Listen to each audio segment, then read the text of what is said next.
యొక్క మాట శ్రద్ధగాను జాగ్రత్తగాను విందాం. మనం నేర్చుకుంటున్న అంశం పేతురు రాసిన మొదటి పత్రిక 1వ అధ్యాయము 14వ వచనంలో ఉన్న మాట. ఏంటి ఆ మాట? ఆయన పరిశుద్ధుడు. ఎవరైనా? దేవుడు పరిశుద్ధుడు కనుక మనము కూడా ఎలా ఉండాలట? పరిశుద్ధంగా జీవించాలి అని ఆయన మనకు చెప్తున్నాడు. సో అసలు పరిశుద్ధత అనే పదానికి అర్థం ఏంటి అంటే, హెబ్రీ భాష ప్రకారం పరిశుద్ధత అనే పదాన్ని దేనికి వాడారు? వేరు చేయబడుట. వేరు చేయబడుట అనే దానికి పరిశుద్ధత అనే పదం వాడారు. దేని నుంచి వేరు చేయబడాలి అంటే, మీకు ఇప్పటికి 4 అంశాలు మాట్లాడుతూ వచ్చారు. మొదటి అంశం ఏం మాట్లాడాలంటే, కపట స్వభావము నుండి మనం వేరు చేయబడాలి. కపటము అనగానే ఏంటి చెప్పాను? మన హృదయ అంతరంగంలో ఉన్న దాన్ని జయించుకోవడానికి నువ్వు ఎలాగైనా జయించుకోవాలని చేసే ప్రయత్నమే కపటం. ఆ స్వభావం ఉండకూడదు. అది పరిశుద్ధత కాదు. సో కపట స్వభావము నుంచి పక్కకొచ్చి మంచి స్వభావం కలిగి జీవించుట పరిశుద్ధత అని చెప్పాను. రెండో మాట ఏం చెప్పారంటే, మాట ఇస్తే తప్పకూడదు. మాట ఇచ్చి తప్పడం అంటే దేవుణ్ణి తృణీకరించినట్టు, దేవుని నామానికి అవమానం కలిగించడం. కనుక ఎప్పుడైనా అవునంటే అవునని చెప్పండి, కాదంటే కాదని చెప్పండి. అంతేగాని మొహమాటానికి, సిగ్గుకు, బిడియానికి వెళ్ళి మాట ఇచ్చావా చేయండి, అంతే, వేరే ఆప్షన్ లేదు. ఇది రెండో మాట చెప్పాను. మాట ఇచ్చి తప్పకపోవుట పరిశుద్ధత. రెండవ అర్థం ఏం చెప్పారంటే, కొన్ని రూల్స్ ఉంటాయి.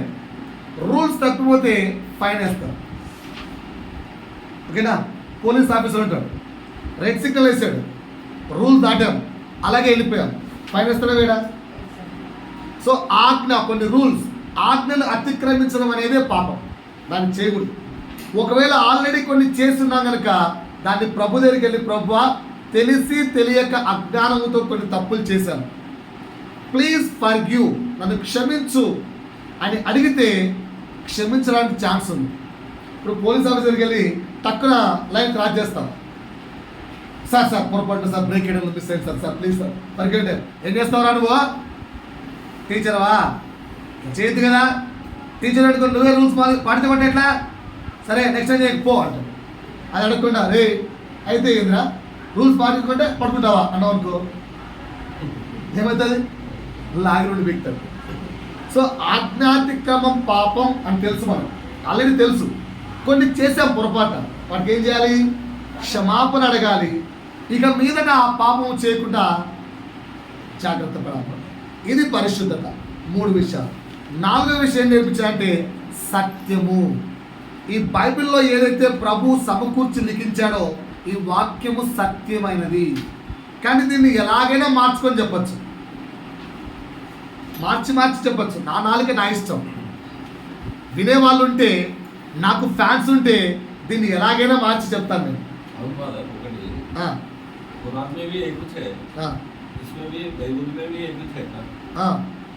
एक कुछ है, मैं बोलता हूँ उसके बाद बोल. ఇక్కడ వాక్యం ఏదైతే సత్యమై ఉందో ఆ సత్యమందు నిన్ను నువ్వు నిలుపుకోవాలి. You have to stand in the truth. ఆ నిజం ఏదైతే ఉందో, ఆ సత్యం ఏదైతే ఉందో దానిలో నిలవాలి. కానీ చాలామంది ఇప్పుడు దాన్ని మార్చి బోధించడం వల్ల ఏది కరెక్ట్ ఏది రాంగ్ తెలుసుకోలేకపోతుంది. Present the problem is that అసలు సత్యమేనా, ఇది చెప్పేది నిజమేనా అనే కాడికి వచ్చేసింది. ఎందుకంటే ఈ విధంగా చెప్తే ఇంకోటి ఈ విధంగా చెప్తాడు. 2 మాటలు తీయగానే ఉన్నాయి. ఏది కరెక్టో తెలీదు, ఏది తప్పో తెలీదు. కనుక సత్యమును గ్రహించుకోవాల్సిన బాధ్యత మందే. సో సత్యమును ఎలా తెలుసుకోవాలి అంటే ఒక 10 విషయాలు చెప్తానన్నా.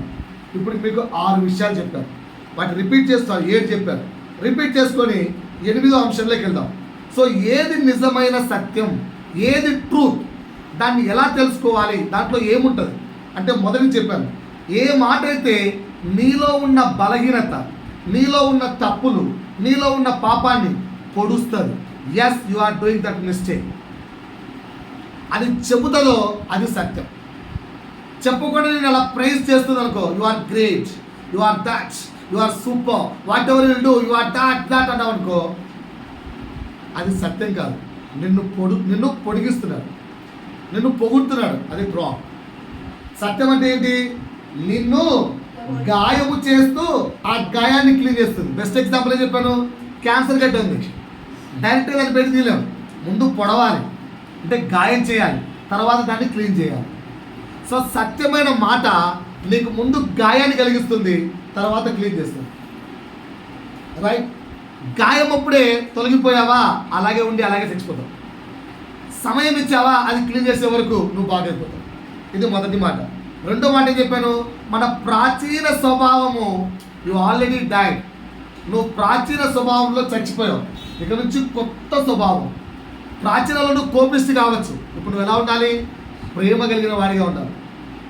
ప్రాచీనంలో నువ్వు బాగా తిరిగేవాడిగా ఉండొచ్చు, కానీ ఇప్పుడు ఎలా ఉండాలి? ఇంటి పట్టు ఉండాలి. ఇవన్నీ నేర్చుకోవాలి. సో ప్రాచీన స్వభావంలో నువ్వు ఆల్రెడీ చనిపోయావురా, కొత్తగా మంచిగా బ్రతుకని చెప్పేదే సత్యమైన మాట. మూడో మాట ఏం చేశాను, you are not belongs to any church.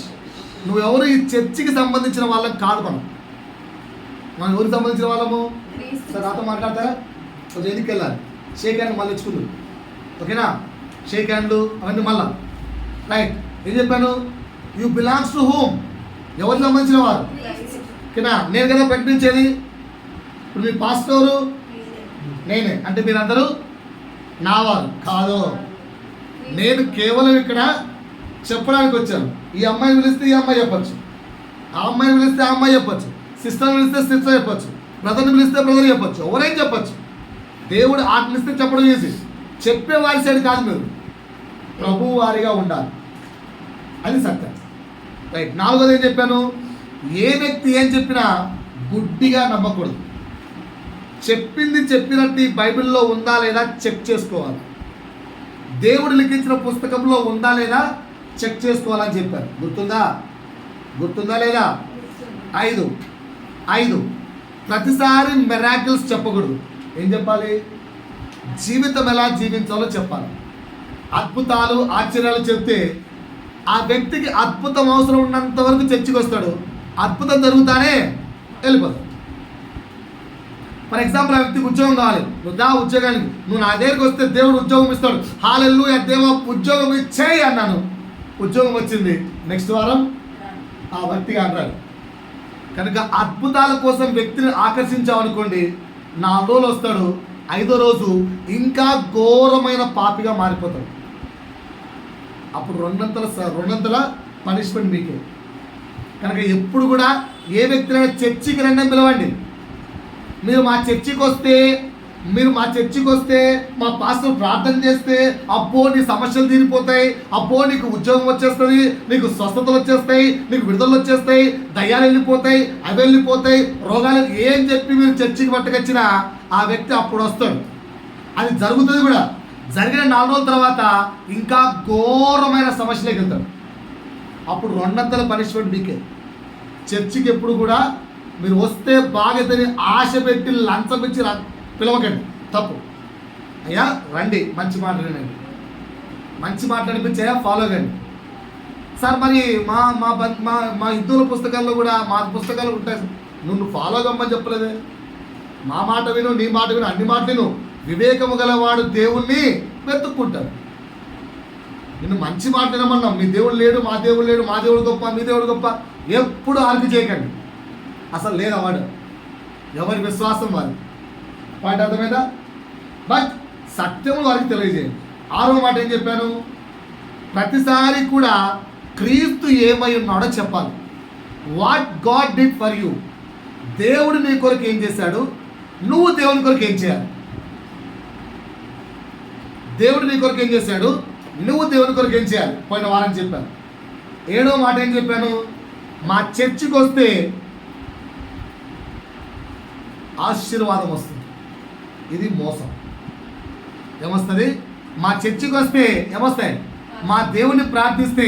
నేను ఒక పాప వచ్చి, నా స్టూడెంట్, ఎంత అల్లరి అంటే మళ్ళీ అల్లరి చేసేది, చాలా ముద్దేసేది, అంత అల్లరి చేస్తే. చాలా ముచ్చటేసేది. నిన్న కూర్చొని మాట్లాడుతూ ఆ అమ్మాయి నోటి నుంచి కుటుంబ భారం వింటుంటే ఎంత ఏడుపు వచ్చేసింది.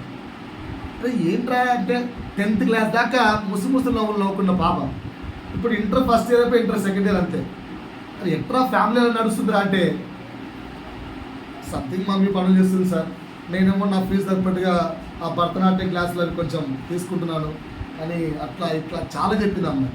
బంధువులు సాయం చేయరా, ఎవరు చేయట్లేదు సార్, డబ్బులు వెళ్తున్నాయా, చాలా టైట్గా ఉంది సార్, కష్టంగా ఉంది సార్, మమ్మీ కష్టపడుతుంది సార్, ఏదో ఒకటి చేస్తాను సార్. చిన్న పిల్ల 10th ఉన్నప్పుడు ఎన్ని ముచ్చలేసినావేదో ఆ పాప అంటుంది, సార్ అప్పుడు మీరు మంచి చెప్తే మాకు అది ఎక్కలేదు సార్, ఈరోజు అనుభవిస్తుంటే అర్థమవుతుంది సార్.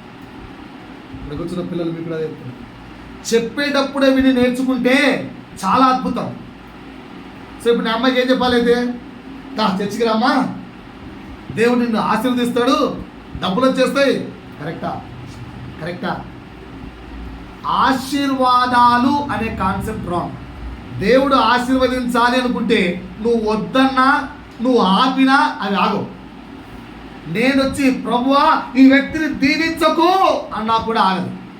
నేను కూడా ఆపడానికి ఆయన ఇవ్వాలని డిసైడ్ అయితే నేను కాదుగా, ఎంత పెద్ద గొప్ప సృష్టిలో పాస్టర్ అయినా కూడా ఆపలేడు. దయ్యాలు సైతం ఆపలేవు దేవుడు ఇవ్వాలనుకుంటే, ఎవరు ఆపలేరు. కనుక ఇవ్వడము ఇవ్వకపోవడం అనేది ఇతనికి దేవుడికి మధ్య ఉన్న లింక్. ఆయన ఏం ప్రార్థించుకుంటాడో, ఆయన ఏం అడుగుతాడో, నువ్వు మాత్రం ఆశీర్వాదాలు వస్తాయని ఎరవేసి మాత్రం చర్చికి వ్యక్తులను తేవద్దు. నా చర్చికి వస్తే మంచి ఫలాలు వస్తాయి. చెట్టుకి ఎలాగైతే మంచి తీపి ఫలాలు వస్తాయో, నా చర్చికి వస్తే మంచి మాటలు నేర్పిస్తాను. ఆ మంచి మాటలు నీకు, నీ పిల్లలకు, నీ ఇంట్లో అందరికీ వస్తాయి. అంతే. ఏది వింటే, విని పాటిస్తే. ఇది 7వ మాటగా చెప్పారు. ఈరోజు 8వ మాట చెప్తున్నాను, జాగ్రత్త అయిరండి. ఈరోజు 8వ మాట చెప్తాను, ఎలా గమనించాలి సత్యసువార్తను. మనుషులు పెట్టే ఆచారాలు పాటించకూడదు, అది సత్యసువార్త కాదు. క్రీస్తు దేవుడు పెట్టిన నియమాలు ఏవైతే ఉంటాయో అవి పాటించడమే సత్యసువార్త. ఇది చాలామందికి నచ్చకపోవచ్చు ఇక్కడ కూర్చున్న వాళ్ళకి కూడా, కానీ నేను చెప్పాల్సింది చెప్తున్నాను. ఏంటంటే మళ్ళీ చెప్తున్నానండి, మనుషులు పెట్టే ఆచారాలు, కొన్ని ఆచారాలు చెప్పండి. క్రిస్టియన్ ఆచారాలు నేను చెప్పండి రా, హిందువుల ఆచారాలు, ఇంకొకరి ఆచారాలు మనకు వద్దు, మాట్లాడుకుందాం కొన్ని. కానీ క్రిస్టియన్స్ ఆచారాలు చెప్పండి, నేను చెప్పండి రా. క్రీస్తు 40 దినములు ఉపవాసం చేశాడు, కనుక మనం కూడా ఎన్ని రోజులు ఉపవాసం చేయాలి? ఓకేనా? ముస్లిమ్స్ ఏమన్నా రంజాన్ వచ్చి 40 రోజులు చేస్తారు, ఓకేనా? హిందువులు కార్తీక మాసానికి ఎప్పుడో చేస్తారు 40 రోజులు, మొత్తానికి తెలియదు, నాకు ఐడియా లేదు. క్రిస్టియన్ 10 రోజులా? Okay, whatever. ఇంకా క్రిస్టియన్స్ ఏమో గుడ్ ఫ్రైడే ముందు 40 రోజులు ఉపవాసం చేస్తారు. దీంట్లో ఎక్కడైనా ఉందా 40 రోజులు ఉపవాసం చేయాలి? ఉందా? దేవుడు పెట్టిన నియమాన్ని మనం ఎందుకు పాటిస్తున్నాం? అది క్రీస్తు నియమమా, మనుషులు పెట్టిన ఆచారమా? మనుషులు పెట్టిన ఆచారాన్ని పాటించడం సత్యము కాదు. మనుషులు పెట్టిన ఆచారాన్ని పాటించడం సత్యం కాదు. సో ఇక్కడ ఒక చిన్న ఆర్గ్యుమెంట్ ఏంటి అంటే, పాస్టర్ గారు 40 రోజులు ఉపవాసం ఉంటే తప్పేంటి? నేను తప్పని చెప్పలేదు, నేను తప్పు అనలేదు. నేను బాగా ఏమంటానండి, ఎప్పుడు ఉంటున్నావు? కరెక్ట్గా గుడ్ ఫ్రైడేకి ముందు 40 రోజులు. ఆ తర్వాత ఎప్పుడన్నా ఉంటే వద్దన్నాడు దేవుడు? సరే, బైబిల్లో 40 రోజులు దేవుడు ఉన్నాడు కదా పాస్టర్. బైబిల్లో దేవుడు ఎప్పుడున్నాడు? సువార్త చెప్పడానికి, సువార్త ప్రారంభించడానికి ముందు తండ్రి దగ్గర కూర్చొని, తండ్రి నన్ను లోకంలోకి పంపుతున్నావు, లోకంలో సమస్యలు ఏంటి, లోకంలో కష్టాలు ఏంటి, లోకంలో ఎదురు ఏమొస్తుంది, ఏం ఫేస్ చేయాలి, నేను ఎలా ఎదుర్కోవాలి, దేన్ని ఎలా ఫైట్ చేయాలి, అవన్నీ ప్రభు దగ్గర కూర్చొని అడిగి పొందుకున్నాను. నువ్వు అట్లా అడుగు. కానీ 40 రోజులు దేని కొరకు చేస్తున్నావు? నా కొరకు దేవుడు చనిపోయాడు, నా కొరకు దేవుడు చనిపోయాడు. ఆల్రెడీ చనిపోయాడు కదా, నువ్వు దుఃఖ దినాలు చేసుకోవడం ఎందుకు? దుఃఖ దినాల్లో పెళ్ళిళ్ళు చేసుకోకూడదు, దుఃఖ దినాల్లో మాంసం తినకూడదు, దుఃఖ దినాల్లో మందు తాగకూడదు. దుఃఖ దినాల్లో మాత్రమే తాగకూడదా? దుఃఖ దినాల్లో మాత్రమే తాగకూడదా? ఇకనైనా మారుదాం. స్టార్టింగ్ ఆఫ్ క్రిస్టియానిటీలో అంటే క్రీస్తు చనిపోయిన తర్వాత అప్పుడప్పుడే క్రైస్తవత్వం నడుస్తున్న సంఘాలలో, అప్పట్లో ఏ క్రైస్తవత్వం ఉంది? రోమన్ క్యాథలిక్ ఉంది. రోమన్ క్యాథలిక్ సంఘాలలో కొన్ని సంఘాలు క్రిస్మస్ చేసుకున్నారు. కొన్ని అని ఎందుకంటున్నా అంటే 100 తీసుకుంటే 100లో ఒక 5, 10 క్రిస్మస్ చేసుకున్నారు. ఎవరు క్రిస్మస్ చేసుకోలేదు, ఎవరు గుడ్ ఫ్రైడే చేసుకోలేదు, ఎవరు ఈస్టర్లు చేసుకోలేదు. ఆ తర్వాత 5, 10 కాస్త 20 అయ్యాయి, 30 అయ్యాయి, 40 అయ్యాయి. ఇప్పుడు 1700 సంవత్సరాల తర్వాత చూస్తే 100 చర్చిల్లో ఎన్ని చర్చిలు క్రిస్మస్ చేసుకుంటున్నాయి? కరెక్ట్గా మాట్లాడితే 100కు 100 చేసుకుంటున్నాయి. అయ్యా రోజులను చదవండి ఒకసారి. మాట ఎక్కడుందో? గల్తీలకు రాసిన పత్రిక. దేవుని వాక్యం ఏం చెప్తుంది, మనం ఏం చేస్తున్నాం ఒకసారి జాగ్రత్త ఆలోచించాలి. 4:10 మీరు రోజులను, మాసములను, ఉత్సవ కాలములను, సంవత్సరములను ఇంకా ఆచరిస్తున్నారేంటి? కనుక ఇలా చేస్తే మీ విషయమై నేను పడ్డ కష్టం వ్యర్థమవుతుంది. దేవుడు సృష్టించిన అన్ని రోజులు మంచివే, మరి నువ్వెందుకు ఈ రోజు అది పాయింట్ అర్థమైందా? మనుషుల ఆచారాలను పాటించడం తప్పు. Traditional Christianity wrong. మీకు బాగా అర్థం కావడానికి మన దైవ సేవకుడు ఓకేనా ప్రకాష్ గారు ఒక ఎగ్జాంపుల్ చెప్తారు షార్ట్లో. ఏంటి ఆ ఎగ్జాంపుల్ తెలుసా? ఎవరన్నా గెస్ట్ వస్తున్నారు అనుకో, గప్ప అంతా చెత్తంతా తీసి ఎక్కడ పడేస్తాం? బెడ్రూమ్. ఎందుకు? బెడ్రూమ్లోకి ఏ గెస్ట్ రాడు. ఎంతసేపు ఉన్న హాలు పెట్టుకున్న వాష్రూమ్స్ అంతే వాడతారు. బెడ్రూమ్లోకి ఎవరిని అలో చేయం జనరల్గా. కనుక ఆడున్న బట్టలు, ఈడున్న బట్టలు, సోఫాలో ఉన్న పుస్తకాలు, ఇక్కడున్న పుస్తకాలు అంత చెత్త తీసుకెళ్ళి ఎడబడేస్తాం బెడ్రూమ్లోకి ఎవరు రారు. ఒకవేళ వస్తేనో ఏం చేస్తాం తెలుసా? అది కూడా మనకు డౌట్ వస్తుంది, వస్తాడేమో అని. దానికోసం అని చెప్పి పెద్ద బ్లాంకెట్ తీసుకొని అవన్నీ కప్పేస్తాం. ఒకవేళ వస్తే మనం చెప్పే డైలాగ్ ఏంటి తెలుసా? పిండి గారు, మై డియర్ ఫ్రెండ్, సర్దుకుంటున్నాం అని చెప్పడం కోసం మొత్తం కవర్ చేస్తాం. కరెక్టే కదా? దాన్ని ఎత్తి చూస్తే దాని లోపల ఎత్తుంది చెత్త ఉంది. సో ట్రెడిషనల్ క్రిస్టియానిటీ ఎలా ఉంటుందంటే కప్పిన దుప్పట్లాగా ఉంటుంది. పైకేమో చాలా మంచిగా కనిపిస్తాం, కానీ ట్రెడిషనల్ క్రిస్టియానిటీలో ఒక మంచి మాట చెప్తానండి.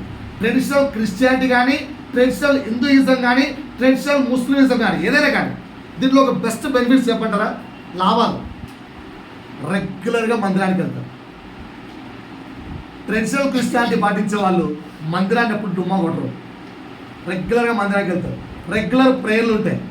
కష్టం వస్తే విపరీతమైన ప్రార్థనలు ఉంటాయి. ఓకేనా? దాన ధర్మాలు బాగుంటాయి. ఓకేనా? దశంభాగాలు మిస్ కాదు. దేవుడికి ఇవ్వాల్సింది ఉత్తమంగా ఇస్తారు. ఇవన్నీ ట్రెడిషనల్ క్రిస్టియన్స్. వాళ్ళ హృదయ అంతరంగంలోకి వెళ్ళి తొంగి చూస్తే నోట బండ బూతులు తప్ప ఏముంది. కానీ దేవుడు ఏం కోరుకుంటున్నాడు? ఒకసారి వాక్యాన్ని చదివించి దాని తర్వాత మీకు నేను ఎక్స్ప్లెయిన్ చేస్తాను. ఒకసారి వాక్యం ఏంటమ్మా? మార్కు సువార్త చదవండి, బైబిల్ ఏముందో. లేదంటే సార్ మీరు చెప్పేది ఎక్కడి నుంచి సార్ అడుగుతారు. కనుక మార్కు సువార్త 7వ అధ్యాయము 1వ వచనం నుంచి 23వ వచనం వరకు దగ్గరగా ప్రశాంతంగా చదువుదాం. యెరూషలేము నుండి వచ్చిన పరిసయ్యులను శాస్త్రులలో కొందరును ఆయన యొద్దకు యేసు యొద్దకు వచ్చి యేసు యొక్క శిష్యుల్లో కొందరు అపవిత్రమైన చేతులు అంటే ఏంటి? రక్తం తిన్నా. అపవిత్రమైన చేతులు అంటే వాళ్ళ చేతికైనా రక్తం ఉందా? జనరల్గా బయటికి వెళ్ళారు, ఫుడ్ తినడానికి వచ్చారు. అలవాటు ఏంటి? చేతులు కడుక్కోవాలి, కాళ్ళు కడుక్కోవాలి, అన్ని కడుక్కొని ఆహారం ముందు కూర్చోవాలి. వీళ్ళకి ఆకలికి వేసిన పోయి కూర్చున్నాడు. కడగని చేతులలో భోజనము చేయటకై కూర్చుండగా పరిసయ్యులను యూదులందరూ ఒకసారి అవ్వడం చేయండి.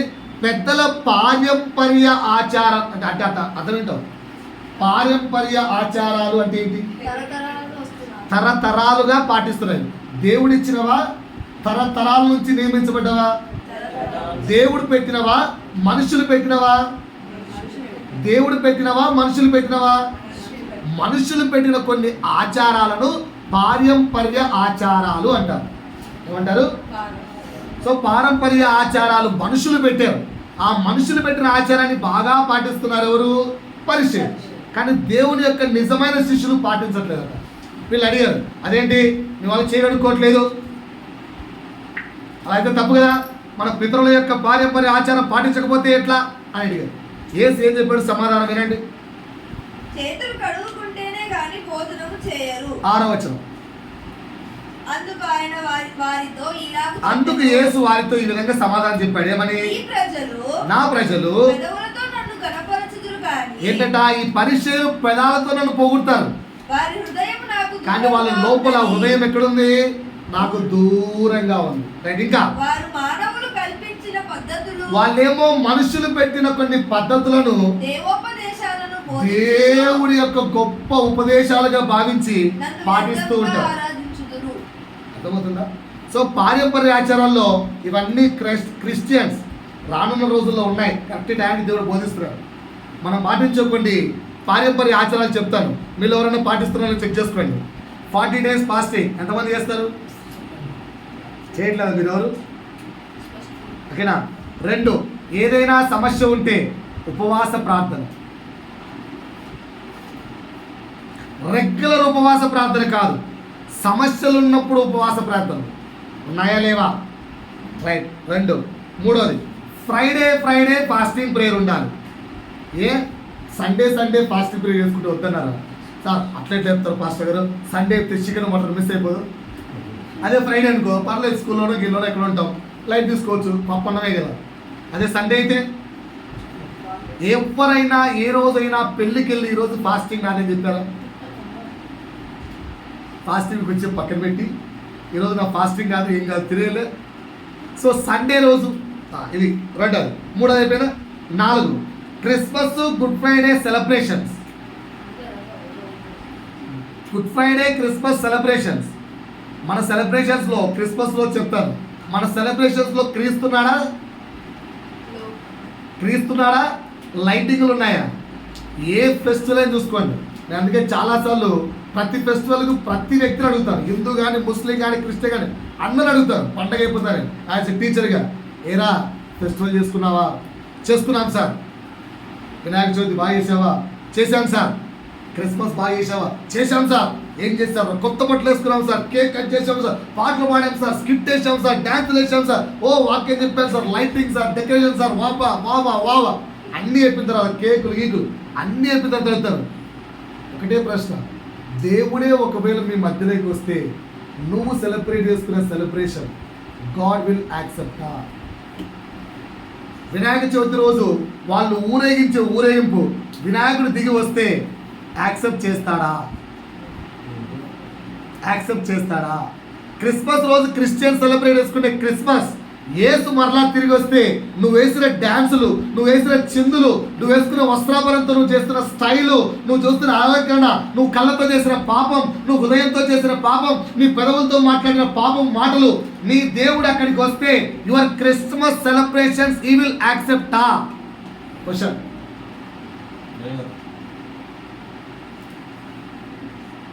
యాక్సెప్టా? గుర్తుపెట్టుకోండి. ఓకేనా? చేయొద్దని చెప్పట్లేదు. I'm not saying don't do. చేయకండి, క్రిస్మస్ పండగ చేసుకోకండి అని చెప్పట్లేదు, ఆచారంగా చేయకండి అని చెప్తున్నారు. 4 అయిపోయిందా? 5వది బాగేనండి. 3 మాటలు చెప్తున్నాను, బాగా వినండి. జననం, పెళ్ళి, మరణం. ఏంటి? జననం, పెళ్ళి, మరణం.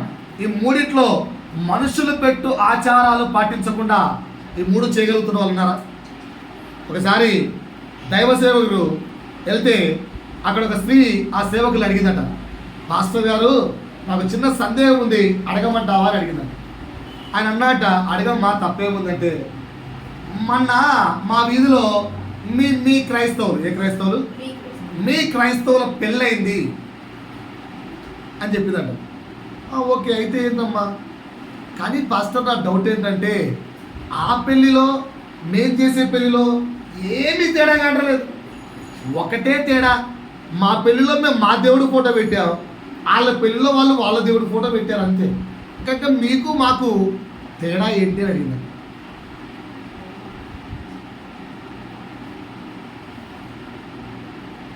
ఇప్పటికైనా మనం క్రైస్తవులు సిగ్గు తెచ్చుకుంటున్నామా? రేపు మన ఇంట్లో పెళ్లి జరిగితే క్రీస్తు నియమాల ప్రకారం పెళ్లి చేస్తామా, లేదంటే లోకములో పెద్దలు పెట్టిన ఆచారాల ప్రకారం పెళ్లి చేస్తామా? ఆలోచించుకోండి.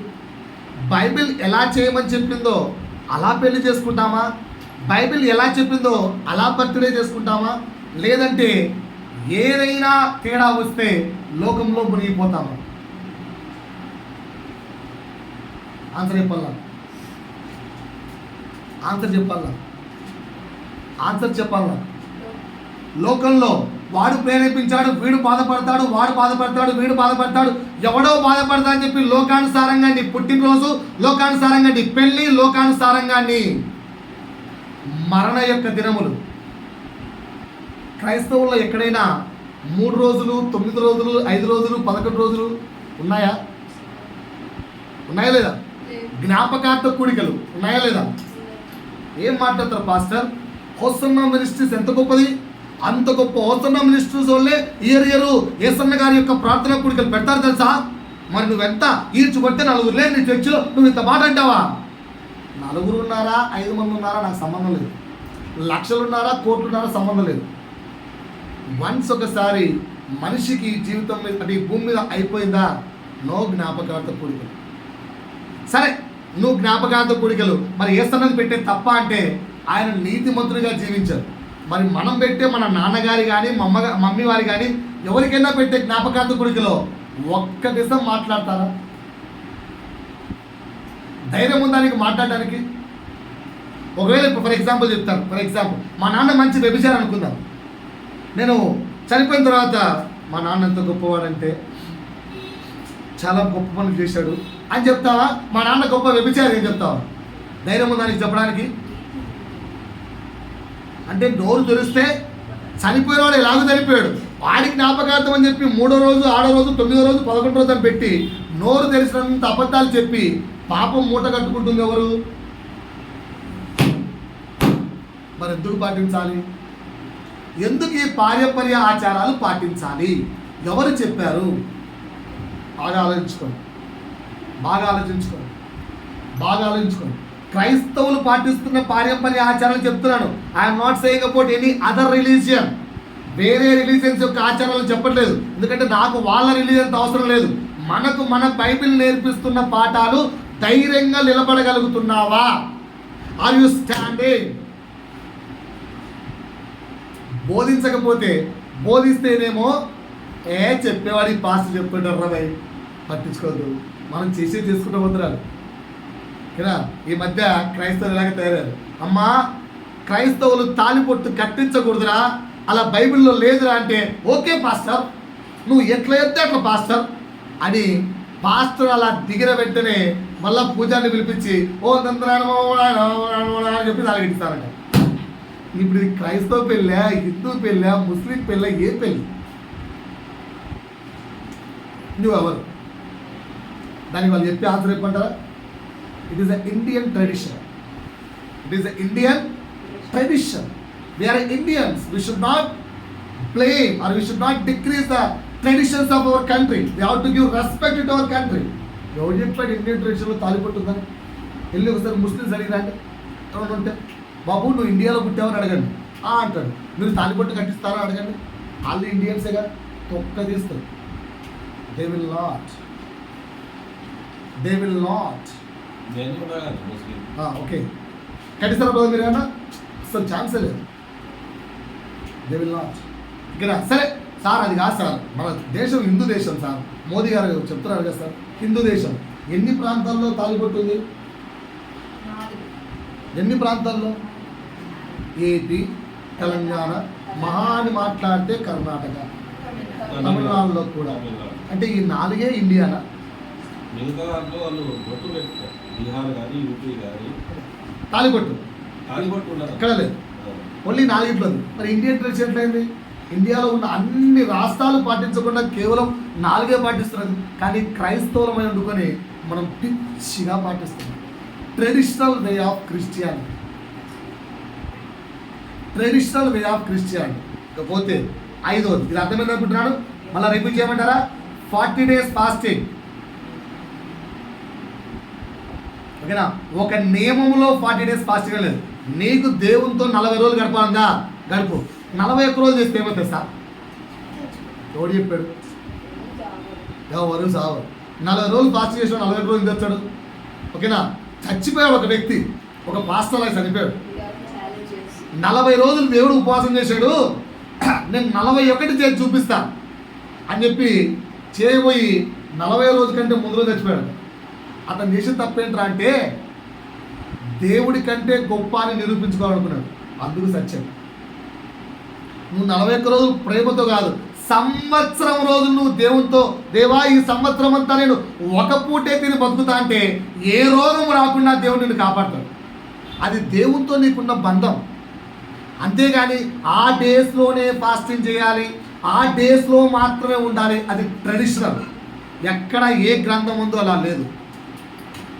Traditional is wrong, spiritual is correct. When you are connect with your lord spiritually, then it is correct. Traditional is wrong. రెండో మాట ఏం చెప్పాను? ఫ్రైడే ఫాస్టింగ్లు, సమస్యలు వస్తే ఫాస్టింగ్లు, కష్టాలు వస్తే ఫాస్టింగ్లు, దుఃఖాలు వస్తే ఫాస్టింగ్లు లంచం. అది దేవుడు తీర్చడు. నీ ఫాస్టింగ్కి డబుల్ పనిష్మెంట్ ఇస్తాడు. నువ్వు తీర్మానించుకో, ఈ సంవత్సరం అంతా నేను ఈరోజు ఫాస్టింగ్ ఉంటాను. ప్రభుతో నీకు ఒక ఒప్పందం చేసుకో, తప్పు కాదు.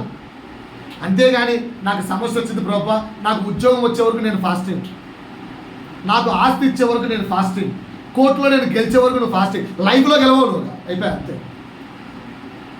ఎందుకంటే దేవుడికే లంచం ఇస్తున్నావు, లంచగొండి నువ్వు.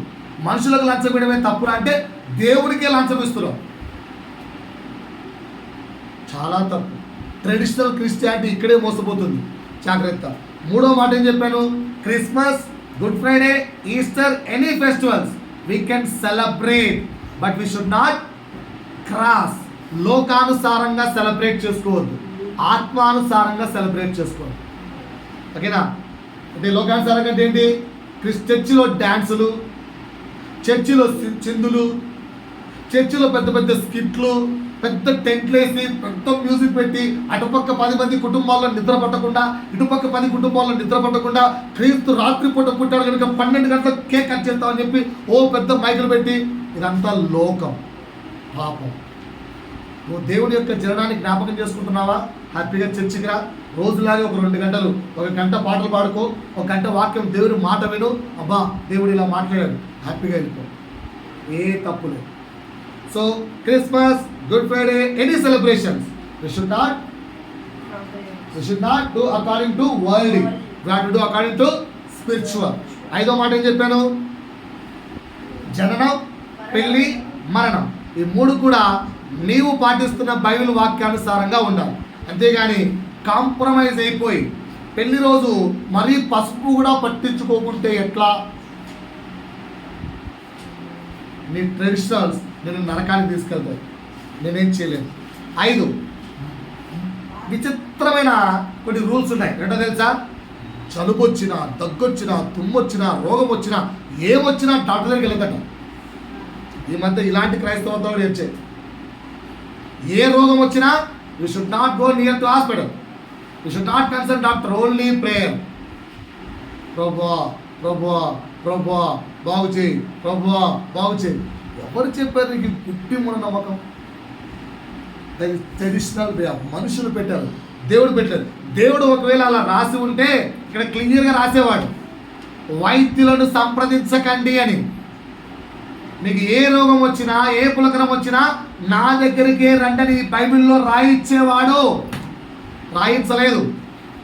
వైద్యులకు ఆ జ్ఞానం ఇచ్చిందే దేవుడు, వాళ్ళకి ఆ టాలెంట్ ఇచ్చిందే దేవుడు. మరి నేనెందుకు ట్రీట్మెంట్ చేయలేను? బికాజ్ నాకు దేవుడు ఆ టాలెంట్ ఇవ్వలేదు, డాక్టర్లకు ఆ టాలెంట్ ఇచ్చాడు. సో ఇలాంటి ట్రెడిషనల్ క్రిస్టియానిటీ కూడా నమ్మకండి, మోసపోకండి. ఓకేనా? 6 ఎందుకు చెప్పాను? రాసుకుంటున్నారా అసలు? మైండ్లో ఉన్నాయా? 6 సెమీ క్రిస్మస్ అంటే ఒకసారి ఎప్పుడన్నా మీరు చిన్నపిల్లలు ఇక్కడ కూర్చున్న పెద్దోళ్ళకు సెమీ క్రిస్మస్ తెలుసా అండి మీకు? పిల్లప్పుడు విన్నారా? మీరు చిన్నగా ఉన్నప్పుడు? నేనైతే ఏం లేదు సార్. మీరు విన్నారా సిస్టర్? మీరు చిన్నపిల్లలు ఉన్నప్పుడు ఏది 10 years ఆ ఏజ్లో అప్పుడు కూడా సెమీ క్రిస్మస్ ఉన్నాయా? నాకు తెలుసులేదు. ఎందుకంటే నేను చాలా భక్తిపోరండి పిల్లప్పటి నుంచి. ఎప్పుడు చర్చిలు మిస్ అయ్యట్లేదు. కానీ సెమీ క్రిస్మస్ తెలుసు, క్రిస్మస్ తెలుసు.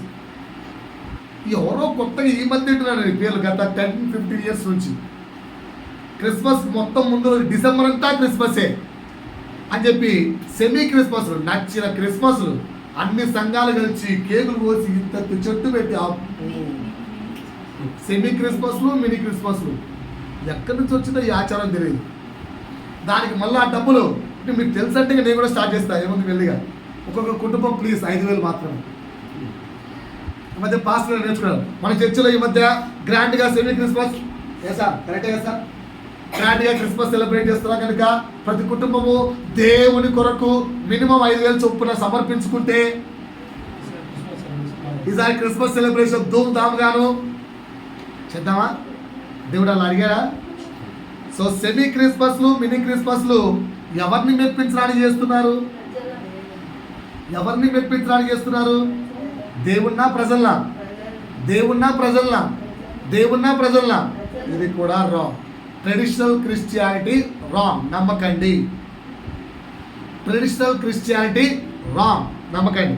ఎన్ని చెప్పాను ఇప్పటికీ? 6 చెప్పాను. 7వది తైలాభిషేక ప్రార్థన, స్వస్థత వరముల ప్రార్థన. ఓకేనా? అభిషేకముతో కూడిన ప్రార్థన, దయ్యములను వెళ్ళగొట్టు ప్రార్థన. ఎవరు చెప్పారు ఇవన్నీ? వరాలు లేవని నేను చెప్పను. దయ్యాన్ని వెళ్ళగొట్టే వరం పాస్టర్కి లేదని నేను చెప్పను. అది పాస్టర్ ఇంకొకటి ట్రాన్స్ఫర్ చేయలేదు. No pastor can transfer to other. ఏ పాస్టర్ ఇంకొక వ్యక్తికి ట్రాన్స్ఫర్ చేయడు. దేవుడు అతనికి ఇవ్వాలి అంతే. ఓకేనా?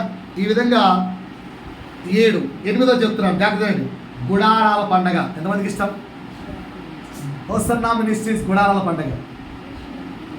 యేసన్న భక్తుడికి దేవుడు ప్రేరేపించి నాయన సంవత్సరానికి ఒకసారి అందరూ ఒక 3 రోజులు కలుసుకోవడానికి ఒక కూడికలాగా పెట్టరా అన్నాడు. ఆ కూడికకి ఆయన పెట్టుకున్న పేరు గుడారాలు. మొట్టమొదటి ఆయన గుడారం పెట్టినప్పుడు ఇంచుమించు 28 మంది ఎంత వచ్చారు. ఈరోజు 50 లక్షలు వస్తున్నారు. ఈ 47 గుడారాలు అంటే 47 years ఆఫ్ స్పాన్లో ఆయన దేవుడు అంతగా ఆశీర్వదించాడు. 28 మందితో స్టార్ట్ అయ్యి ఇప్పుడు నెక్స్ట్ వచ్చేది 48, నెక్స్ట్ వచ్చేది 49 అంట. ఈ 48 సంవత్సరాల్లో దేవుడు ఆయన అంతగా ఆశీర్వదించాడు. ఇప్పుడు 50 లక్షల మంది వస్తున్నారు, ప్రపంచ దేశాల నుంచి వస్తున్నారు. అంతే. ఆయన చూసి ఇంకొక పాస్టర్ కాపీ కొట్టాడు.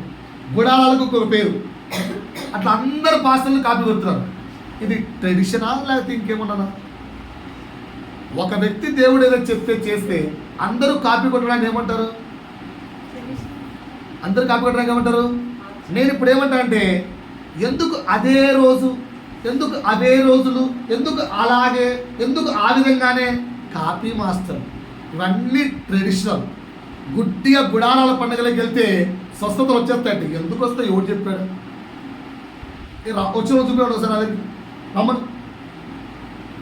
గుడారాల పండుగ తప్పు అని నేను చెప్పట్లేదు, కానీ మూర్ఖంగా ఆచారాన్ని పాటించడం తప్పు. ఇఫ్ యు ఆర్ అవైలబుల్, మీకు అవైలబుల్ ఉంది, అవకాశం ఉంది, పోవడానికి ఛాన్స్ ఉంది. If you are free you can go, you can participate. అంతేగాని దానికోసం సంవత్సరం నుంచి ఎదురు చూస్తూ అబ్బో పిచ్చిగా ఉన్నాం. ఎందుకే జనాలు మోసపోతున్నారు. సో 8 విషయాలు చెప్పారు.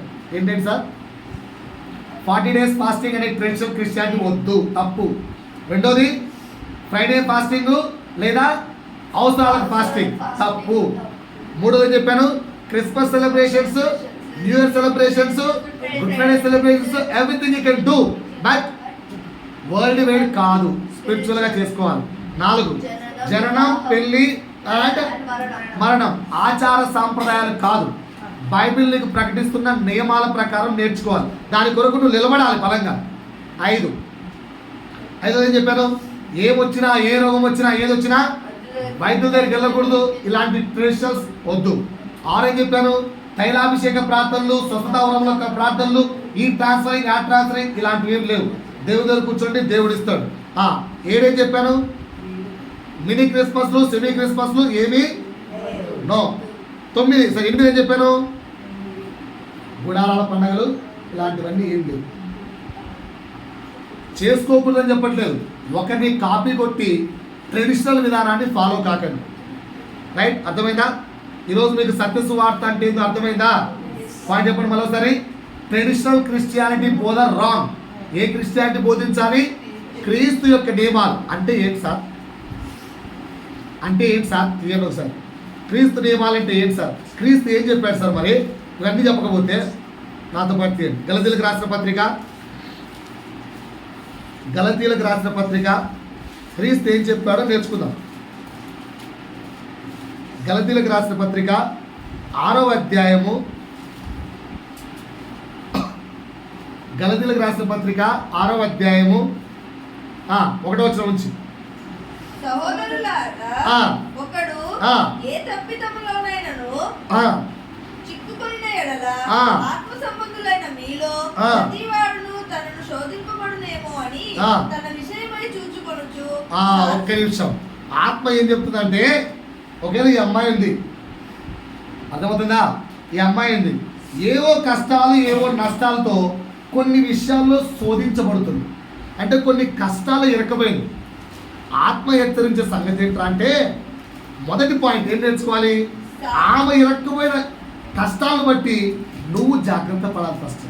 అమ్మో, ఆ కష్టం నా ఎదురుకు తెచ్చానంటే, ఆ కష్టం నా ఎదురుకు తెచ్చానంటే అర్థం ఏంటి?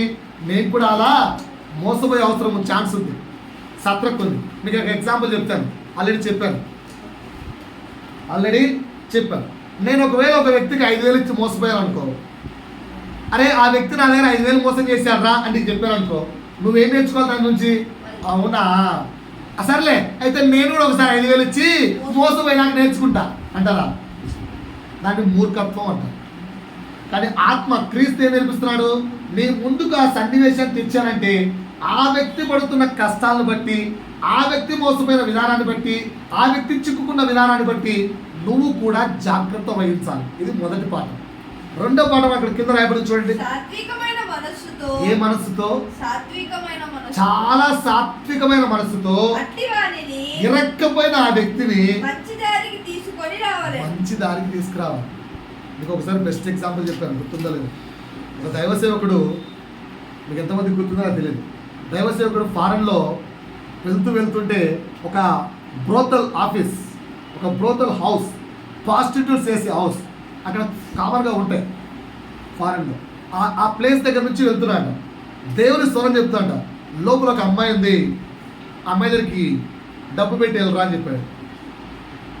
దేవా ఏం మాట్లాడుతావు, ఏం చెప్తున్నావు? నేను కూడా వెళ్ళి దాంట్లోకి, అమ్మో నా భార్య కూడా చంపేస్తావు, నా వల్ల కాదు ఓకేనా అన్నాడు. సో ఆ వ్యక్తి ఆ లోపలికి వెళ్ళి ఆమెతో మాట్లాడి, ఆమె విరుక్కుంది. ఏది? మన ఆంధ్ర అమ్మాయి. అక్కడ కొన్ని పరిస్థితుల వల్ల ఇరక్కపోతే ఆమెకు డబ్బులు ఇచ్చి ఆ కంపెనీ అతనికి ఉన్న శాలరీ మొత్తం పే చేసి, అమ్మ ఒక పాస్టర్ కూతురమ్మ, ఇండియాలో ఆ కుమార్తె యొక్క తండ్రి ఒక సేవకుడు, పరువు పోతుంది అని చెప్పి బతిమలాడుకొని తెలిసిన వాళ్ళ రిక్వెస్ట్లతో ఆ అమ్మాయిని అక్కడి నుంచి విడిపించారు. పాయింట్ అర్థమవుతుందా? ఆ అమ్మాయిని అక్కడి నుంచి విడిపించాడు. సో సాత్వికమైన మనస్సుతో చిక్కుకున్న వారిని బయటికి తేవడానికి ట్రై చేయండి, మీరు ఇరక్కపోకండి. అందుకే ముందు మాట ఏం చెప్పాను? మనము జాగ్రత్త కలిగి ఉండాలి. రెండోది, నీకు పాసిబుల్ అయితే వారిని విడిపించాలి. మూడోది, ఏం చేయాలి? ఒకరి భారాన్ని ఒకడు భరించాలి. We have to help them.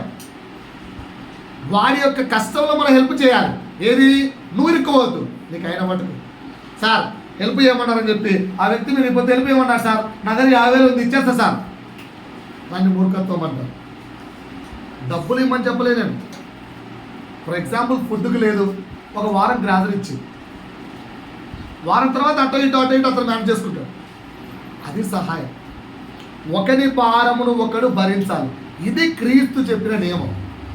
అంతేగాని ఆ ఫాస్టింగ్లు చేయండి, ఈ పూజలు చేయండి, ఆ పురస్కారాలు చేయండి, ఇలా డ్యాన్స్లు వేయండి, ఇలా చింతలు వేయండి, ఇలా పెద్ద పెద్ద మీటింగ్లు పెట్టండి, ఓపెన్ మీటింగ్లు పెట్టండి, నేను టీవీలో చెప్పడానికి నాకు డబ్బులు ఇవ్వండి, నేను టీవీ స్పాన్సర్ చేయండి, మీరు నాకు డబ్బులు ఇస్తే మీకు స్వస్థతలు వస్తాయి, మీకు విడుదల వస్తాయి. ఈ ట్రెడిషనల్ క్రిస్టియానిటీ అంతా కూడా మోసం, సత్యం కాదు. ఇలా ఒకవేళ నువ్వు మోసపోతే నిన్ను మోసగించిన పాస్టర్కు ఏ పాపము రాదు. బాగా వినండి. నిన్ను సార్ నేనేం చెప్పంటావు సార్, ఆయన ఇండియా టాప్ మోస్ట్ పాస్టర్ అట, మన హైదరాబాద్లో ఆయన చర్చికి 1,00,000 మంది వెళ్తారట, ఆ హైదరాబాద్లో 1,000 మంది వెళ్తున్నారు సార్, 1,00,000 మంది వెంబడిస్తున్నారు సార్, అందుకే నేను కూడా వెళ్ళాను సార్ అంటే, ఓ గొర్రె, ఆ గొర్రెలో ఈ గొర్రె కలిసిపోయింది, పా నరకానికి కూడా అంటారు. దేవుడు నిన్నేమి ఎక్స్క్యూజ్ చేయరు. జ్ఞానము కలిగి వెతుక్కోవలసింది నువ్వే, నేర్చుకోవాల్సింది నువ్వే. సో దయచేసి ట్రెడిషనల్ క్రిస్టియానిటీకి మోసపోకండి, హైటెక్ టెక్నాలజీ క్రిస్టియానిటీకి మోసపోకండి. ఇలా ఈ మధ్య చర్చిలలో ఆరాధనలు ఎలా ఉన్నాయంటే పబ్బులో కూడా అంత మ్యూజిక్ ఉండదు. వాటికి వెళ్తే ఆటోమేటిక్గా డ్యాన్స్ రానోడు కూడా డ్యాన్స్ వచ్చేస్తాయి, అంత మ్యూజిక్లు పెట్టారు. ఆరాధించాల్సింది దీంతోనా డ్యాన్సులతోనా? ఒక పాట ప్రేమగా నేర్చుకొని ఆ పాటలోని అర్థం తెలుసుకొని అయ్యో నా బ్రతుకు ఇది అనే వాళ్ళు లేరు. జాగ్రత్త సుమా. 9వ మాట, 8వ మాట అర్థమైందా బాబు? 8వ మాట అర్థమైందా? 8వ మాట అర్థమైందా? ప్రభు చిత్తమైతే 9, 10, 9, 10వ మాట వచ్చే వారం నేర్పిస్తాం. 9వ మాట ఏంటి ఒకసారి గుర్తు తెచ్చుకోండి. 8 మాటలు చెప్పారు. ఏంటి 8 మాటలు గుర్తున్నాయా కొంచెమన్నా? సత్యసు వార్త అంటే ఏంటి? ట్రెడిషనల్ క్రిస్టియానిటీయా, స్పిరిచువల్ క్రిస్టియానిటీయా? కానీ చాలా మందికి ఏం నచ్చుతుంది ఈ మధ్య? మంచి మ్యూజిక్ ఉండాలి, ఓకేనా? మంచి మన ఎక్కడో పాంప్లెట్ చూస్తాను, పాంప్లెట్లు ఏముంది తెలుసా? మైమరిచిపోయే ఆరాధన అంట. దేంట్లో? మ్యూజిక్లోనా పాటలోనా? మ్యూజిక్లోనా పాటలోనా? ఒకసారి ఒక పెద్ద చర్చికి మమ్మల్ని వాక్యం చెప్పడానికి పిలిచారు. అప్పుడు నేను పాస్టర్ని కాదు, నేను ట్రాన్స్లేటర్. అదే ఫస్ట్ టైం నేను ట్రాన్స్లేషన్లోకి ఎక్కడ. అప్పటి వరకు నేను ట్రాన్స్లేటర్ కూడా కాదు, జస్ట్ కేవలం వర్షిప్ చెప్పేవాడిని అంతే. ఆ సంఘంలో ట్రెడిషన్ ఏంటంటే లేడీ ట్రాన్స్లేట్ చేయకూడదు. అప్పటి వరకు పాస్టర్ చెప్తుంటే పాస్టర్ అమ్మ దాన్ని తెలుగులో చెప్పేది, ఆయన హిందీలో చెప్పేవాడు, ఆమె తెలుగులో చెప్పేది. కానీ ఆ చర్చ్ వాళ్ళు ఏంటంటే ఆడవాళ్ళు ట్రాన్స్లేట్ చేయడమా అన్నారు. అందుకని చెప్పి ఎందుకైనా మంచిది నన్ను తీసుకెళ్ళారు ట్రాన్స్లేషన్. నేను చేయలేదు, లాస్ట్కు సిస్టర్తోనే ట్రాన్స్లేట్ చేయించారు. ఓన్లీ నేను ఇది దయ్యాలను వెళ్ళగొట్టే టైంలో మాత్రం ట్రాన్స్లేషన్కి వెళ్ళాను అంతే. అక్కడ పాటలు పాడడానికి ఒక క్వైర్ వచ్చింది, యంగ్ టీం. ఏం పాడారు తెలుసా పాటలు? మీకు గుర్తుంది అసలు? అక్కడ ఇది నువ్వు జాబ్ చేస్తున్నావు కదా, అక్కడ వెళ్ళిపోయినా వస్తారు. అసలు ఎంత అంటే అంత యంగ్, మంచి ఆరాధన చేశాడు. అయిపోయిన తర్వాత బయటికి వెళ్ళి ఏం చేస్తున్నాడో తెలుసా? చేయకూడదు అన్నీ చేస్తున్నాడు. మరి ఇప్పుడు ఆయన ఆరాధనలో ఊగిపోయిన మనము పాటలకు ఊగిపోయామా, మ్యూజిక్లు ఊగిపోయామా? మైమరిచిపోయే ఆరాధన అంటే అదే. ఈ మధ్యకాలంలో క్యాప్షన్స్ బలి పెడుతున్నారు, మైమరిచిపోయే ఆరాధన, దేవదూతలు సైతం దిగి వచ్చే ఆరాధన. మరి ఏసు దిగి వచ్చే ఆరాధన ఏంటో జాగ్రత్త సుమా. ట్రెడిషనల్ క్రిస్టియానిటీ రియల్ క్రిస్టియానిటీ కాదు. దయచేసి మోసపోకండి. నేను ఎక్కడా కూడా ఏది జరుపుకోకండి అని చెప్పలేదు, బట్ బైబిల్ చెప్పిన ప్రకారంగా స్పిరిచువల్గా జరుపుకోండి. అర్థమవుతుందా? సో మరి దేవుడి వాక్యం ద్వారా మహిమ పొందుకొనును గాక. ఆమేన్.